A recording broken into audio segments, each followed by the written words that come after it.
السلام علیکم میرے کسان بھائیوں۔ اکثر آپ پوچھتے ہیں کہ ہماری گائے اب بھینس سیمن رکھنے کے بعد بار بار ریپیٹ ہو رہی ہے۔ آج میں اس کے لیے ایک بہترین قدرتی اور دیسی نسخہ لایا ہوں۔ آپ کو چاہیے سفید پھٹکڑی 100 گرام اور 1 لیٹر صاف پانی۔ یہ آسان اجزاء آپ کے جانور کے لیے بہت فائدہ مند ہیں۔ 1 لیٹر پانی لیں اور اس میں سفید پھٹکڑی 100 گرام ڈالیں۔ اسے ہلکی آنچ پر گرم کریں یہاں تک کہ پھٹکڑی مکمل طور پر حل ہو جائے اور پانی میں ہلکا سا آبال آ جائے۔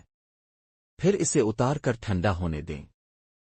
جب پانی ٹھنڈا ہو جائے تو اپنی گائے بھینس کو سمین رکھوانے کے فوراً بعد پلا دیں، یہ پہلی خوراک ہے۔ یقینی بنائیں کہ جانور مکمل پانی پی لے۔ دوسری خوراک 8 دن بعد دیں اور تیسری خوراک 1 ماہ بعد۔ اس شیڈول سے بہترین نتائج حاصل ہوتے ہیں اور ریپیٹ کا مسئلہ کم ہو جاتا ہے۔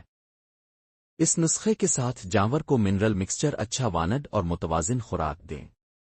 وقت پر صاف پانی فراہم کریں اور جانور کو پرسکون رکھیں تاکہ وہ سٹریس میں نہ آئے۔ یہ آسان، قدرتی اور دیسی نسخہ استعمال کریں، انشاءاللہ آپ کی گائے بھینس صحت مند رہے گی اور ریپیٹ کا مسئلہ کم ہو جائے گا۔ اللہ آپ کے جانوروں میں برکت دے۔